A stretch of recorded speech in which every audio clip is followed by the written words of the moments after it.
J'ai écouté André Berkoff se moquer des changements d'opinion de tel et tel leader politique à telle et telle époque. Mais ça, c'est quand même tout à fait caractéristique.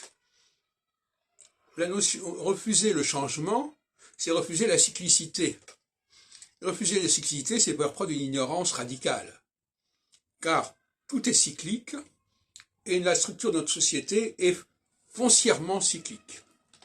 Par conséquent, je ne vois pas le problème en phase solsticiale, on va tenir certains points de vue qu'on ne tiendra pas en phase équinoxiale, et inversement.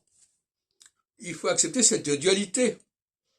Alors on nous dit, il a changé, Darmanin a changé, Ciotti a changé d'une période à l'autre.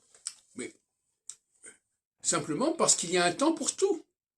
Il y a un temps pour chaque chose. Il y a un temps où il est bon d'avoir telle attitude, et un temps où il est bon d'avoir une autre attitude. Alors certains diront c'est une girouette. La sagesse en démocratie, c'est d'accepter cette cyclicité.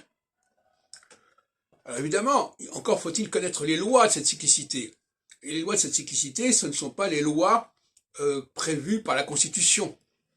C'est les lois, parce que ces lois sont inventées par les hommes qui n'ont aucune connaissance de cette cyclologie fondamentale.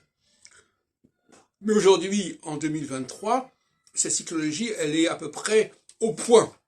Par conséquent, on sait exactement quelles sont les frontières où l'on passe d'une phase à une autre.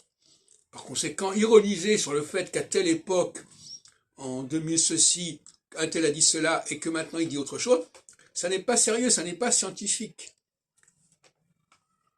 Et laisser entendre que on ne puisse pas changer d'avis et que c'est ridicule de changer d'avis, ça n'est pas scientifique non plus. Un homme politique, en phase solsticiale, doit avoir une certaine attitude qui n'est pas celle qu'il doit avoir en phase équinoxiale. Il peut très bien refuser certaines choses en phase équinoxiale et les accepter en phase solsticiale, et inversement.